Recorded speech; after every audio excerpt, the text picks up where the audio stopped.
bendiga, familia. Mi nombre es Lía Michelle, pertenezco a la Casa de Adoración y Restauración Kainos. Y en el día de hoy el Señor me entregó esta palabra a través de la pastora. Es algo que poco a poco yo les vaya explicando, van a entender lo que les comentaba la pastora. Y básicamente el tema base de esta prédica en el día de hoy vendría siendo mis anatemas y yo. ¿Alguna vez ustedes han escuchado esta palabra? ¿Han escuchado la palabra anatema? Sí, tal vez, ¿no? Ok. Me gustaría que cada uno de ustedes buscaran en sus Biblias o en su teléfono Josué 7:1. Yo lo tengo en versión NBI, pero pueden buscarlo en la versión que gusten. Me gustaría darle inicio con este versículo. Cuando lo tengan, dicen amén, por favor.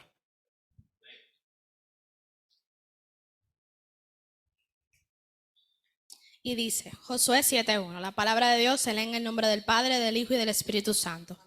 Pero los hijos de Israel cometieron una prevaricación en cuanto al anatema, porque Acán, hijo de Carmí, hijo de Sabdí, hijo de Sera, de la tribu de Judá, tomó del anatema, y la ira de Jehová se encendió contra los hijos de Israel. Me excuso, esta versión es Reina Valera, perdón. Como yo suelo usar la NBI, algo en otras versiones, prevaricación vendría siendo el pecado que se cometió aquí. Pero hay un tema. La palabra anatema es donde entra aquí lo que queremos saber. ¿Qué es anatema? Porque muchos la han escuchado, otros no, les suena. La palabra anatema, como se usa en el Nuevo Testamento, proviene del griego anatema, que significa una persona o cosa maldita o destinada a la condenación o destrucción. Usada solo 6 veces en la Biblia, la palabra anatema generalmente se traduce como maldito o eternamente condenado en las traducciones más modernas. Es decir, esta palabra la hemos escuchado muchas veces, pero no exactamente como anatema. Hemos escuchado mucha gente diciendo esta palabra o maldiciendo a personas, que no está bien, claro está. Y hemos escuchado muchas veces esta palabra, pero nunca la veíamos de esta forma, como anatema. Entonces, en otro uso de la palabra, anatema tiene que ver con un juramento o un voto sobre uno mismo. Por ejemplo, en Hechos 23:12 dice, leemos de ciertos judíos que se habían agrupado y atado bajo maldición, diciendo que no comerían ni beberían hasta que hubieran matado a Pablo. Es decir, estos judíos habían determinado que Pablo debería de ser asesinado y creían que era su deber repudiarlo. Como tal, se anatemizaron ellos mismos. Como lo expresa la versión NBI, se comprometieron con un juramento a ayunar hasta que se hubiese hecho el acto. Antes de introducirnos por completo en lo que es la palabra anatema y su significado y de dónde proviene, me gustaría traer a memoria la historia de Jericó y lo que aconteció en aquel entonces. Dice, las puertas de Jericó, que estaban bien aseguradas por temor a los israelitas, nadie podía salir o entrar.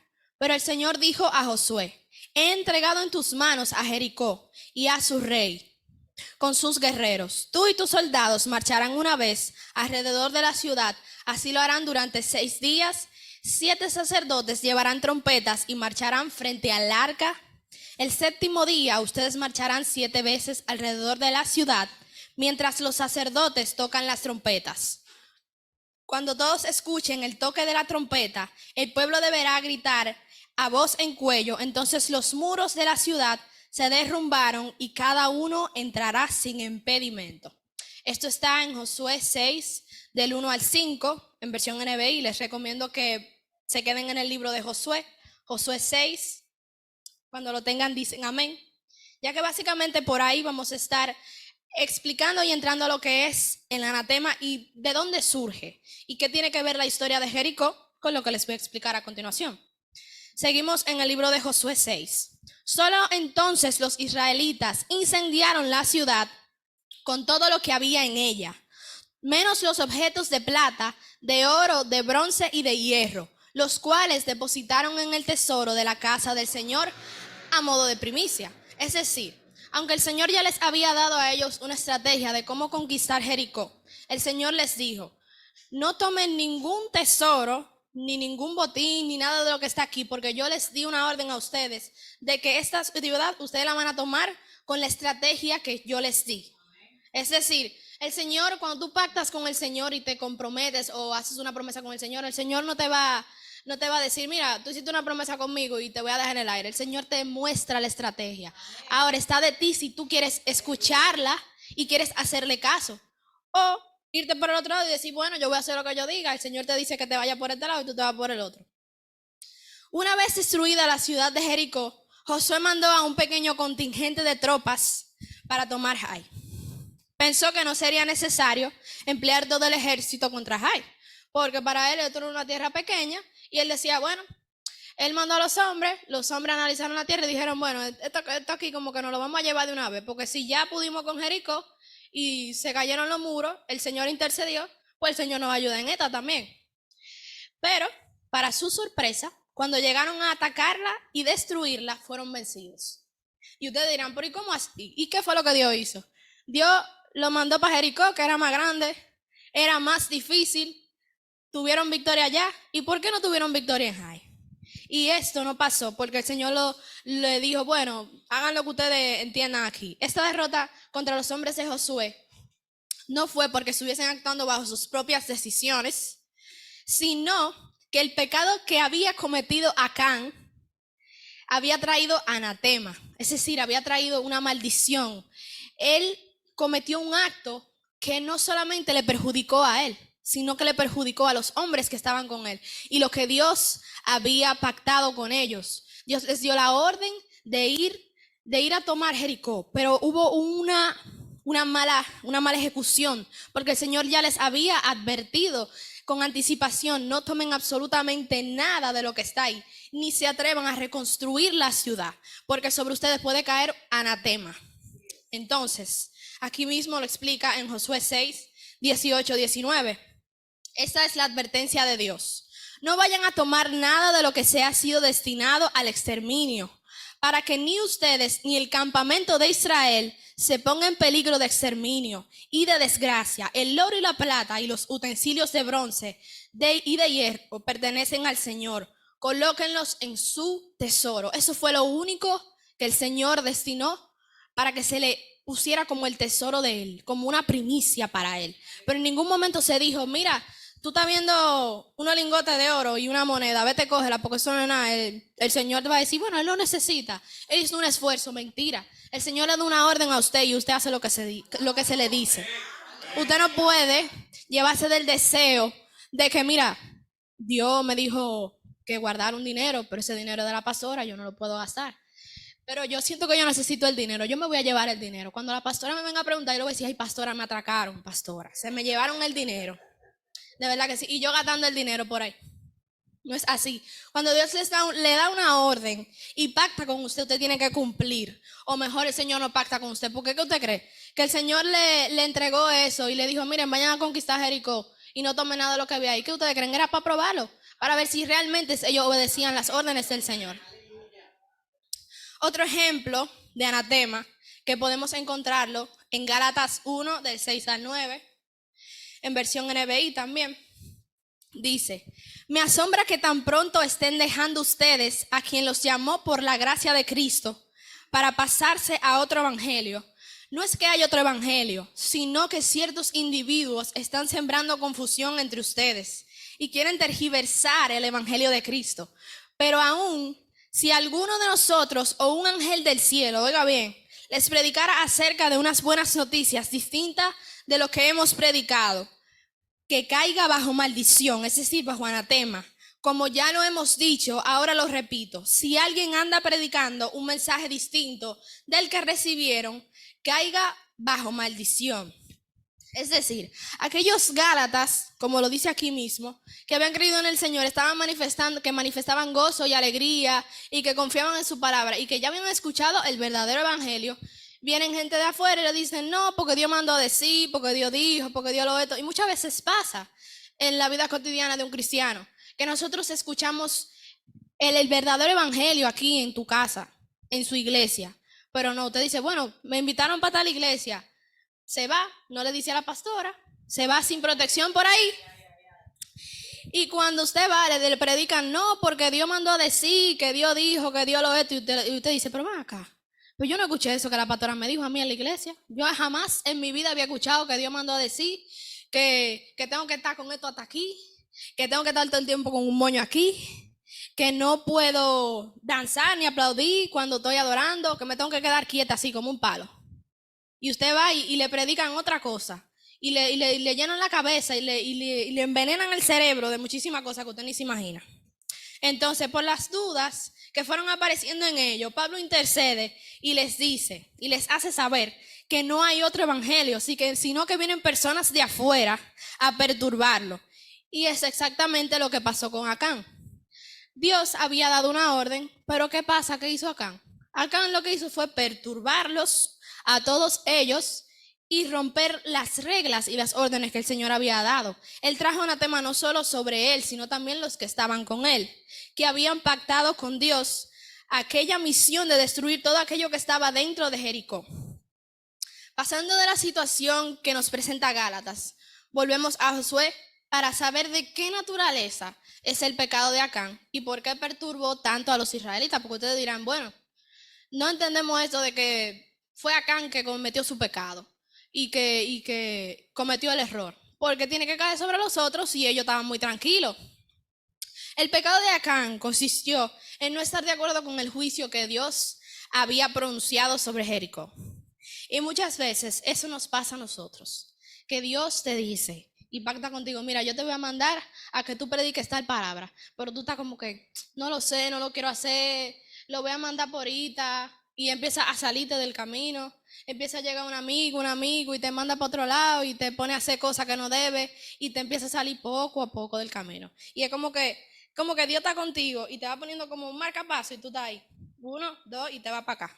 Y es así, y Dios ven por aquí y tú, 1, 2, 3 y tú te vas por el otro lado. Entonces, ¿cómo recordaremos? Dios había dicho que la ciudad entera debería de ser destruida y que si alguno intentaba salvar alguna cosa, el juicio de Dios caería sobre él. Es decir, aquí no hay perdedera. El Señor le había dicho, mire, usted no debe de tomar absolutamente nada de aquí, sino usted sabe que viene un lío para usted y para los que están con usted. Porque es que ellos eran uno, o sea, era un grupo. Pero ustedes dirán, todos son diferentes, pero son uno. Ellos estaban en ¿cómo se dice? Unanimidad, exactamente. Entonces ellos eran uno en esa misión. Usted no puede hacerse de cuenta, somos una iglesia, no el establecimiento, somos una iglesia. Y si Dios nos da una orden y nos da promesa y nos da algo que debemos cumplir, tiene que ser entre todos. Entre todos. Es como habían dicho el pastor que vino. Nosotros tenemos que creer en grande. Tenemos que meternos en la olla grande, en la más grande que usted se puede imaginar. Pero tiene que ser todo, porque no puede ser pastor o la pastora o Víctor o Rayleigh, no, tenemos que ser todos. Porque fue para todos que se trajo la promesa, que se dio la orden. No para uno, ni para dos, ni para tres. Entonces, el deseo nos aleja de lo que el Señor tiene preparado para nosotros. El deseo nos aparta de su presencia y corta la voluntad del Señor. Desde que usted se lleva de lo que usted quiere hacer, de lo que usted cree que necesita, usted le está diciendo al Señor, espérate, no me hable ahora. Voy a hacer lo que yo entiendo. Hablamos ahorita. Y desprecia al Señor. Es lo mismo que cuando usted, por ejemplo, se levanta y agarra y coge el teléfono y empieza ahí. Y usted le está diciendo, hablamos ahora, espérate, que me levantaste, pero hablamos ahora, espérate, que esto es más importante. Y ahí se queda. Se queda ahí. Y ustedes dirán, ¿por qué lo explicas con palabras tan severas? Porque estamos tomando nuestras propias decisiones. Recuerde que usted tiene un padre. Recuerde que usted le entregó su vida. Que usted vive cantando que te entrego mis sueños, que te entrego el control de mi vida. Pero usted realmente le está entregando el control de su vida. Realmente usted está dejando que Él tome el control de las situaciones que pasan en su vida. Y dejar de estar cuestionando lo que tú haces. Que por qué me pones aquí. Que por qué me sacas el trabajo. Que por qué me quitas a la amiga, al amigo, al novio, a la novia. Y yo le voy a hacer 3 preguntas. Yo creo que usted la anote y la deje como tarea.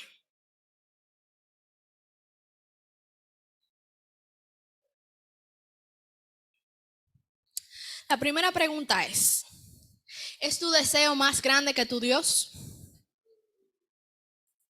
¿Es tu deseo más grande que tu Dios? Cuestiónese eso. Pregúntese. ¿Será mi deseo más grande que mi Dios? Y usted la primera vez que escucha esta pregunta, la primera vez que la escucha, usted dice, pero ¿cómo así? Yo no puede ser mi deseo más grande que su Dios. Y sus obras, lo que usted hace, dirán si es verdad o no. Si su deseo es más grande que Dios. O que si usted lo pone primero a Él o a sus deseos. La segunda pregunta ¿es más grande tu devoción a tu deseo que tu Dios? O sea, usted alaba su deseo. Usted le hace caso a su deseo. Usted se enamora de su deseo. De hacer las cosas por su cuenta. De decir, bueno, Dios me mandó a predicar el domingo, pero yo no quiero, en verdad. Yo voy a dejar eso, en verdad. Yo le voy a decir a la pastora, mira, yo no me estoy sintiendo bien. Yo voy a dejar esto, en verdad. Yo siento que yo debo faltar un par de días. Pero es su devoción. O sea, usted a veces se cuestiona y dice, pero ¿por qué ella lo explica así? O sea, no puede ser, pero es que usted está viendo lo que usted está haciendo, o lo que usted está consumiendo, o con quienes se está juntando, que está haciendo que usted sea más grande que su Dios. Que usted tiene que cuestionarse si usted realmente está menguando, porque usted dice, Señor, que seas tú y no yo, que sé yo qué, pero realmente usted lo está haciendo así de verdad. Realmente usted está menguando, usted está muriendo a su carne para que el Señor tome el control. La tercera y última pregunta ¿es más importante para ti decidir o hacer las cosas por tu cuenta que antes consultarlas con Dios? Es decir, usted supuestamente es el que más habla con Dios. Pero cuando usted va a tomar una decisión, usted le dice, mira Señor, yo te presento tal cosa, estoy en una situación difícil, no sé qué hacer. La tercera y última pregunta dice, ¿es más importante para ti decidir o hacer las cosas por tu cuenta que antes consultarlo con Dios? Es decir, usted es el que más habla con Dios, pero a la hora de tomar una decisión, usted dice, bueno, todo lo que voy a hacer y ya. Pero ¿y Dios? O sea, usted no le dijo Dios, por lo menos, si se acordó. Dijo, bueno, Dios, mira, yo quiero hacer esto, tengo tal proyecto. Si a ti te agrada y si es tu voluntad, usted me va a permitir que yo lo haga. Si de lo contrario, no tengo problema, porque yo estoy para vivir el diseño de lo que usted creó para mi vida. No lo que yo creo que necesito o lo que debo de vivir, sino el diseño de la vida que tú creaste para mí. Porque usted supuestamente quiere vivir el diseño, pero lo vemos por otro lado. Entonces, ¿en qué usted está? O sea, ¿usted se comprometió o vino a ocupar un asiento más? Y si no se ha comprometido, el tiempo del cumplimiento, porque ya está bueno. Dios no dio muchas vacaciones ya, en verdad.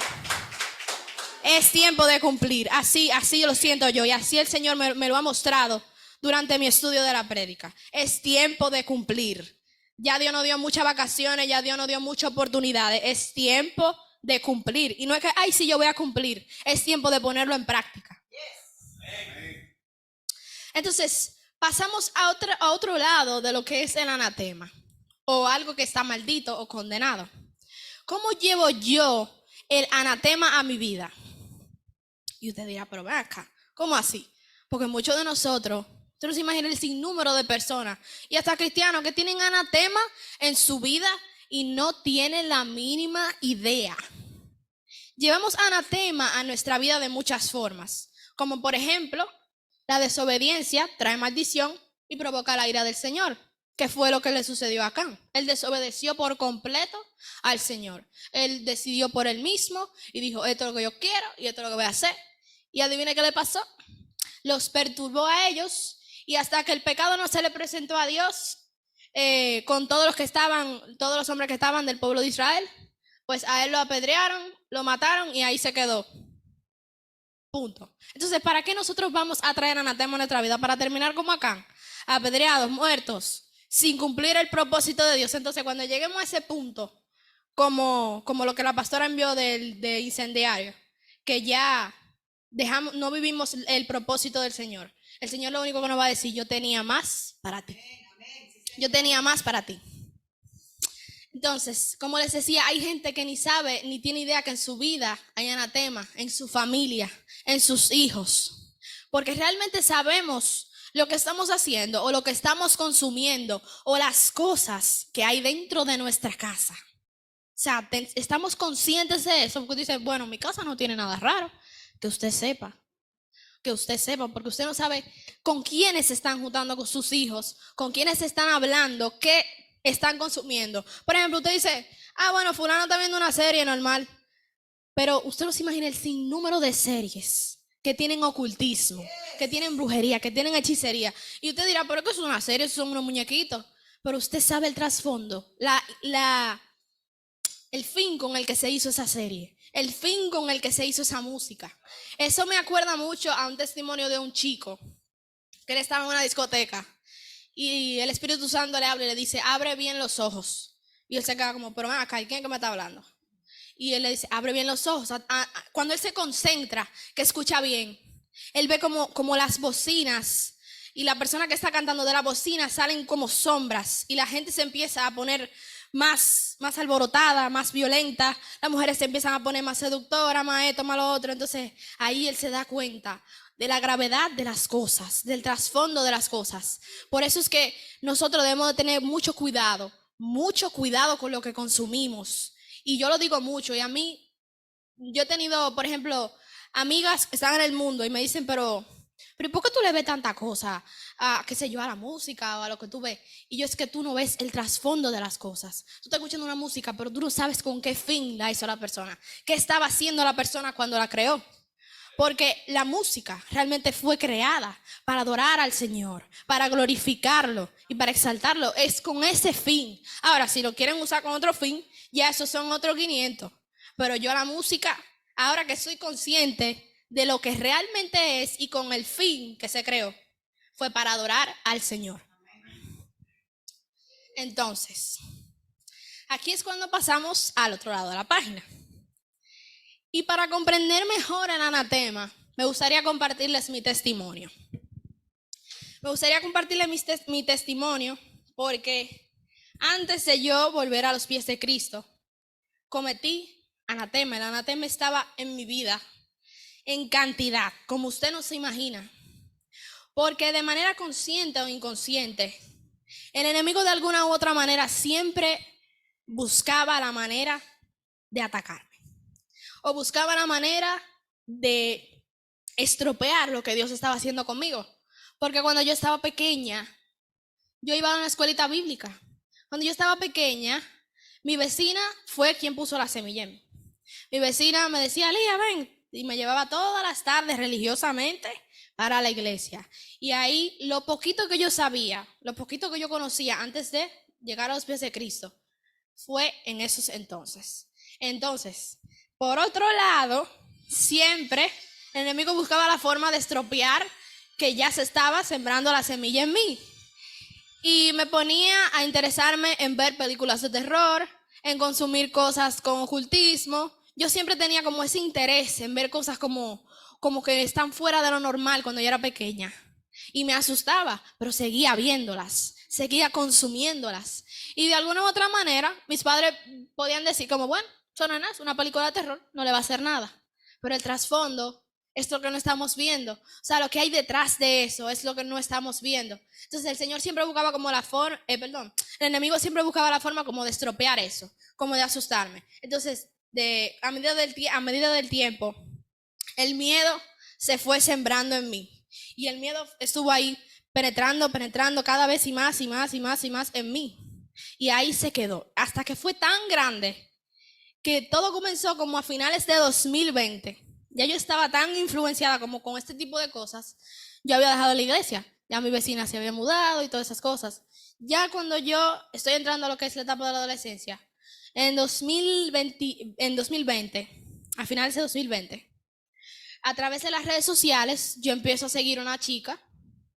En ese entonces ya se hizo muy famosita por la moda, de que el estilo como uno se viste, qué sé yo qué. Y ella empezó a promover algo que era llamado cuando entras en este tipo de cosas, era llamado de que baby witch, que era una bruja bebé. Y aquí la chica empieza a promover este tipo de cosas y básicamente era tan sutil que yo no lo veía de esta forma. Y yo tenía a mi prima Julia que me decía, Lía, eso como raro, eso no está bien. Y yo le decía, eso no es nada malo, eso yo lo veo normal, o sea, ya lo que está usando son piedras, cristales, qué sé yo. Son cositas normales que a nadie le va a hacer daño. Y yo me empecé a adentrar cada vez más en eso. Y aprendí una cosa que en ese entonces se llamaba de que manifestar. Un supuesto manifestar que era escribiendo una mascota. La mascota tú la intencionabas y tú decías de que querido universo, qué sé yo qué sé yo cuánto, dándole, y yo me acuerdo de eso, yo digo, pero yo me río tanto con esas cosas.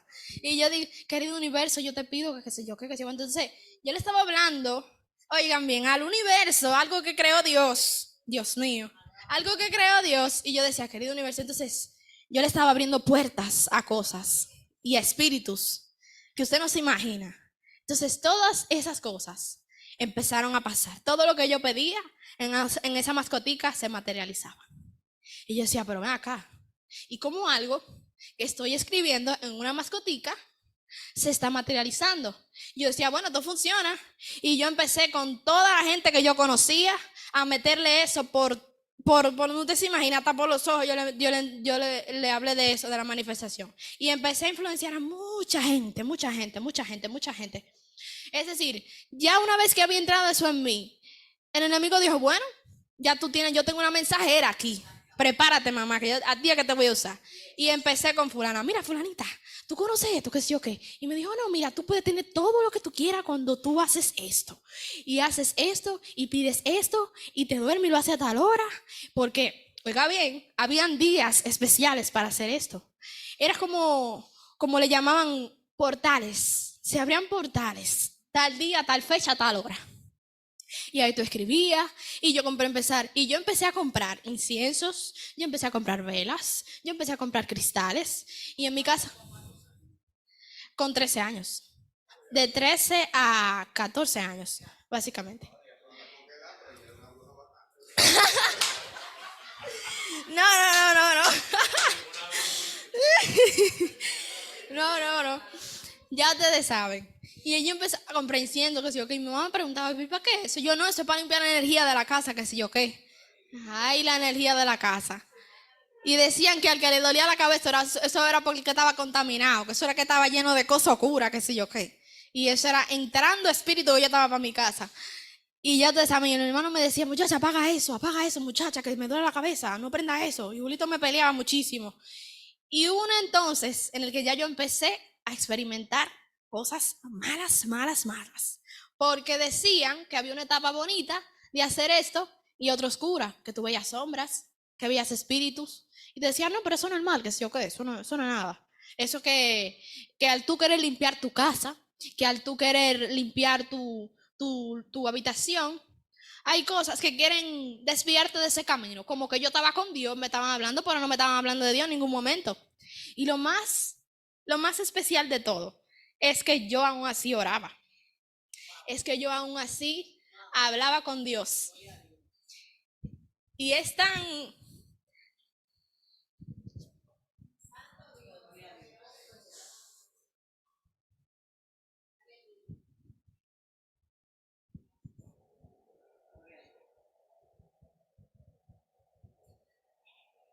Yo aún así lo buscaba. Había noches en que yo no lo buscaba. Pero habían otras en las que yo clamaba al Señor. Y una de las experiencias de las primeras experiencias más feas que viví fue cuando Juliet vivía en otro apartamento. Y yo estaba con Juliet despierta tarde en la noche. Y Juliet sabía que yo hacía ese tipo de cosas, pero ella siempre me decía, Ali, eso es malo, eso no es bueno. Y resulta ser que esa noche ya Juliet estaba como durmiendo y yo estaba en la sala. Yo digo, bueno, yo me voy a acostar. Estaba viendo TikTok. Y yo digo, bueno, yo me voy a acostar. En verdad, ya está muy tarde. Voy yo para la habitación de Juliet y me quedo ahí. Y cuando yo trato de acostarme, que me pongo como de lado así, empiezo a escuchar mucho susurro, mucho susurro, mucho susurro. Y empiezan los susurros. Y yo me quedo, bueno, son seguro la gente de que acaban de llegar de una discoteca, porque habían llegado unas personas con una bulla tremenda al apartamento, o sea, como es un residencial. Entonces habían llegado personas tarde, eran como las 2. Entonces llegaron esas personas y yo dije, bueno, seguro son esas personas que están haciendo bulla. Porque habían personas, muchas personas murmurando y hablando y se escuchaba. Y yo decía, pero espérese, esta es la habitación, aquí hay un pasillo, el pasillo va para allá, la sala está allá y allá está el balcón. ¿Cómo se va a escuchar tan fuerte y tan claro tantas voces? Yo lo ignoro y sigue y sigue y sigue y sigue y yo ya me estoy asustando, no sé qué es lo que está pasando y ahí empiezo a escuchar una voz fea, horrible que me llama y me dice y dice mi nombre y yo digo, esto no es Dios. Y ahí yo tuve como el espanto más grande de mi vida. En serio, que yo no sé cómo no se despertaron toda la gente que estaban ahí en el apartamento. Pero yo tiré un grito tan fuerte, de verdad. Miren que yo ahí dije, no, yo no sé qué es lo que está pasando. En mi vida yo había tenido experiencias paranormales, que qué sé yo qué. Y ahí fue que yo me di cuenta que era lo que yo estaba haciendo. Y yo quise salirme, yo quise apartarme de todo eso. Pero ya en mi cabeza era muy tarde, porque yo le había abierto las puertas a tantas cosas y era tan fuerte la presencia de cosas dentro de mí y que me rodeaban y que me perseguían, porque no solamente ocurría en casa de Juliet, sino en mi casa, a donde quiera que yo iba, yo sentía que algo me perseguía, yo sentía que algo me perturbaba, yo sentía que algo me estaba mirando, yo no podía estar tranquila, yo sentía que yo me estaba volviendo loca. Incluso, esa misma, creo que fue otra noche también, yo estaba en casa de Juliet, yo tuve tantas experiencias raras, miren que hay que llevar una mascota para yo explicarlas. Yo estaba muy normal sentada en la cama de Juliet y estoy yo hablando por llamada ahí. Y escucho yo esa puerta que suena nítida, se escuchó como que tocaron la puerta así. Y Juliet allá, como en la sala. Y yo le digo, Juliet, ven acá, ¿tú tocaste la puerta? Y ella me dice, no. Y yo le digo, ay, Dios mío. O sea, yo digo, ay, Dios mío. Y estoy en un lado donde no es. Y empiezo yo a orar. Y empiezo yo a orar, Señor Jesús, que si yo qué, que si yo cuánto. Y yo lo que más me cura es que yo seguía buscando a Dios. Porque era como Dios diciéndome, date cuenta, tú no perteneces ahí. Tú estás en el lugar equivocado. Yo te voy a buscar, pero tranquila. Yo quiero que tú te des cuenta de lo que tú estás haciendo. Y de la gravedad que tiene hacer estas cosas. Entonces, había otra cosa más que era incluida en esto, que eran amuletos de protección. Que eran los amuletos de protección. Estos tipos de amuletos de protección eran dique cristales, que esos son minerales que pertenecen a la tierra, pero son usados para un fin erróneo, porque usted va a un museo natural y usted va a encontrar esos mismos supuestos cristales que son minerales, que no son para estar bregando, ni que pase brujería, ni que pase esto, ni que para intencionar o no. Eso está para estar ahí, eso pertenece a la tierra, punto. Entonces, este supuesto tipo de amuletos, que también eran como estos collares que tienen ese ojito azul, que mucho lo hemos visto. Si usted por casualidad de la vida tiene una cosa de esas, bótela. Bótela, bótela, bótela. O sea, no es que, ay, pero es que me gusta, la pulsera es muy bonita, bótela. Porque usted no se imagina las cosas que tiene eso. Y una manita que está así, con un ojo. Bote eso. Y eso que le ponen a los niños de que la cosa de azabache, eso es mentira. Usted presenta, desde que ese niño nace, usted viene y lo presenta al Señor y punto. Ahí quedó. Usted no tiene que ponerle ni cosa de azabache, ni ojo turco, ni esto, ni lo otro, no. Él está con el manto del Señor, ese niño está protegido. y punto. Ningún objeto ni ninguna piedra va a protegerlo a usted, ni le va a evitar que usted se muera o se accidente, o que le traiga abundancia, o que le traiga amor, o que le traiga esto, no. Negativo. Entonces, este tipo de cristales, usted se lo ponía de que aquí, una cosa que le llaman de que tercer ojo, y usted se lo ponía aquí. Y usted no se imagina el magnetismo que yo sentía como de cosas que iban entrando así. Que iban entrando.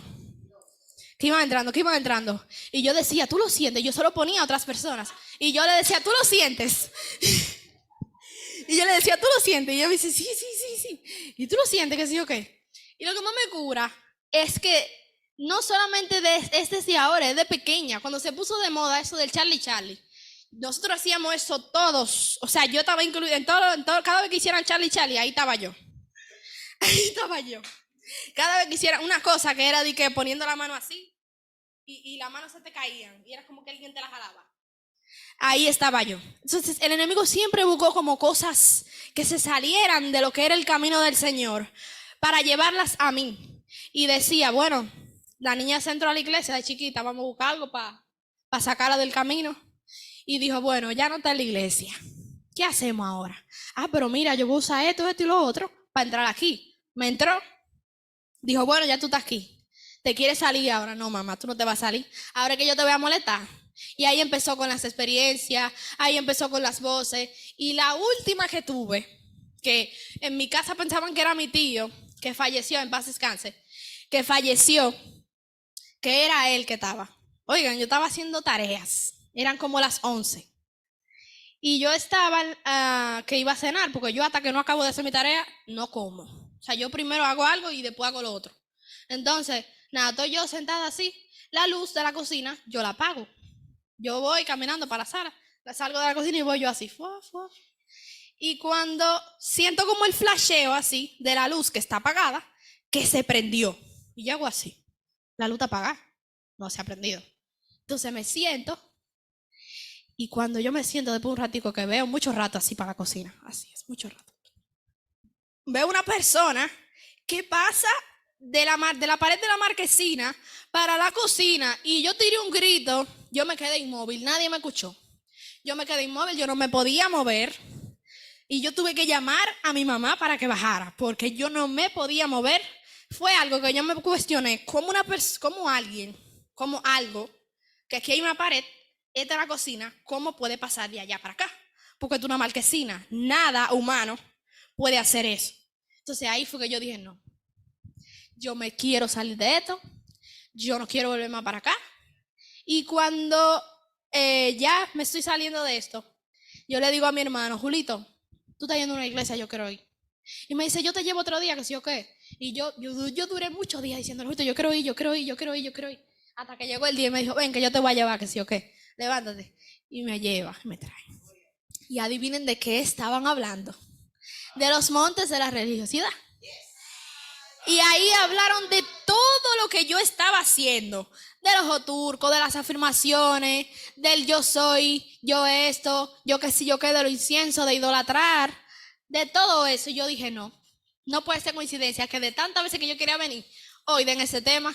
Yo dije, no, hoy mismo yo me convierto. Entonces, yo dije, no, hoy mismo yo me convierto, no te apures, que yo de aquí me voy. Yo de aquí me voy, pero convertida. Entonces, hablan en una parte de este tipo de objetos. Y yo tenía una pulserita con un ojo turco.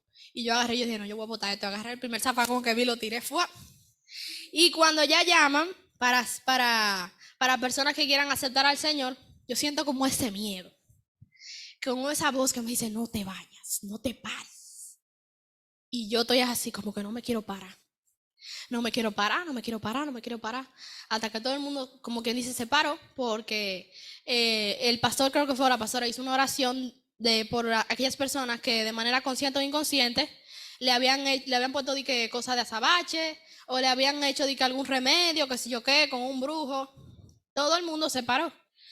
Y yo sentía como ese impulso, no te pares. Y yo dije, no, yo me voy a parar, ¿verdad? Porque es que yo no le puedo hacer caso a Tavo, porque si le hago caso, me voy a arrepentir cuando yo llegue a mi casa y voy a hacer en el mismo camino. Y yo tengo que poner de mi parte. Y agarré y me paré. Y cuando me empieza a hablar Miguelina, yo digo, ¿pero por qué? ¿Cómo ella sabe todo lo que me pasa. ¿Cómo es que ella sabe a quién que le está hablando a ella? Y yo me quedo como que eso tiene que ser Dios, porque ¿qué? ¿Cómo ella sabe que yo esto, que yo lo otro? Ella no me explicó exactamente por lo que yo estaba pasando, pero si no me dijo como una situación en la que yo me sentía, que yo sentía como ese vacío, como esa soledad, porque esto en algún punto de tu vida te lleva a sentirte vacío, no te llena. Entonces tú quieres más, más, más, más. Y empieza a irte por un mundo de cosas que lo único que van a hacer es drenarte y quitarte. Tú no ibas a tener corazón. Tú es como que tú tienes el corazón humano ahí, pero tú te llamas y te dices, aló, tú estás ahí, estás vivo. Y está duro, o sea, no tiene nada. O sea, está que inmóvil, el corazón no se mueve, está ahí humanamente, pero tú estás muerto en vida. Y básicamente yo dije, aquí yo lloré muchísimo. Yo dije, bueno, yo voy a soltar al mundo en banda. Como dicen un buen dominicano, yo voy a soltar todo y yo ve pan de Dios que voy. Y empezaron todo el mundo a decir, y ahora tú, cristiana, qué sé yo qué. Y tú ahora di que con esto. Y yo le dije, suéltenme a mí que yo para allá no vuelvo. Los locos construyeron el arca y ustedes están aquí en el mundo. Así que si ustedes quieren convertirse, ustedes vienen. Pero yo me voy a convertir. Ustedes me dejan muy tranquila a mí. Entonces, para concluir, ¿cómo puede un joven llegar aquí? Número 1, dejándose influenciar por algo que te muestran en las redes como buenas vibras o manifiesta tu 2024. Y todo esto sucede en las redes sociales. Yo les insto a los padres, a los jóvenes, a todos los que están aquí, que tengan mucho cuidado con lo que ustedes consumen. No se lleven de eso de que los signos, que yo soy Libra, que yo soy Escorpio. Usted no es nada de eso. Cuando le preguntan qué signo tú eres, yo le dice el signo de Cristo. ¿Y tú? ¿Cuál eres? Yo del signo de Cristo yo soy. Así mismo, yo estaba en casa de mi abuelo y estaban ahí que viendo una cosa de una bruja y que las revelaciones de 2024. Y yo, señores, quiten eso. Yo agarré y me fui. Y me pregunta la esposa de mi abuelo, dije, ¿qué signo tú eres? Yo le dije el signo de Cristo. ¿Por qué? Le dije, yo soy el signo de Cristo. Y le pertenezco a Cristo. Yo no pertenezco a ningún qué sé yo qué, ni ningún horóscopo. Eso a mí no me define. Mi identidad no está ahí. Mi identidad está en Cristo. Déjese de eso. Número 2. Hacer las cosas sin conocimiento del trasfondo que hay detrás. Lo mismo está en lo que escuchamos y vemos. Todo tiene un trasfondo. Las cosas, las personas las hacen con intención, ya sea buena o mala. Y si usted no conoce, no vaya. No se vaya por ahí. Si no es de Dios, ni se atreva a pisar por ahí, ni se atreva a hablar con ese tal fulano. No es que usted no puede tener un amigo inconverso, pero usted tiene que saber que usted tiene que tener límites, porque usted le pertenece a Cristo. Usted no le pertenece al mundo. Usted vive en Él, pero no es de Él. 3, usar accesorios extraños. Muchas veces nosotros compramos cosas y aceptamos regalos de cositas que se ven bonitas, de que piedrecita, que qué sé yo qué, pero usted no se imagina el sinnúmero de cosas que eso tiene adentro. Usted no se imagina las intenciones con que la gente te lo vende. Usted no se sabe si se lo está vendiendo un brujo, una bruja, para echarle una cosa y para que el diablo tome posesión de su alma. Ven acá, no acepte regalos de todo el mundo. Como testificaba el pastor Javier Peralta en uno de sus testimonios que yo había visto. A él le decían, cuando él estaba con su esposa, al principio de su ministerio, ellos le decían, no tomen café en la casa de todo el mundo, no se junten con todo el mundo, no le acepten invitación a todo el mundo, porque ustedes no saben las cosas que tienen contra ustedes. Y lo que ustedes van a levantar es fuerte, porque el enemigo siempre va a buscar a quien usted menos imagina para hacerse lo imposible. Así que tenga mucho cuidado con quien usted se junta y las cosas que acepta. Y por último, pero no menos importante, las personas con las que usted se rodea, que ya lo había mencionado, eso hay que tener mucho, mucho cuidado, porque pueden llegarle a lavar el cerebro. Y nada, señores, este es mi testimonio. Yo doy muchas gracias al Señor, porque aún estando fuera de ese camino, yo clamaba a Él todo el tiempo, y oraba todas las noches. ¿Por qué? Yo no sé, pero en mí estaba la necesidad. Porque cuando usted le pertenece al Señor, es para allá que va, olvídese. Puede aparecer lo que sea, pero cuando el Señor marca territorio en un lugar, cuando el Señor te dice, tú eres mía, tú eres mío, no hay nada ni nadie que lo quite a usted de ahí. Amén. Hasta aquí me ayuda el Señor.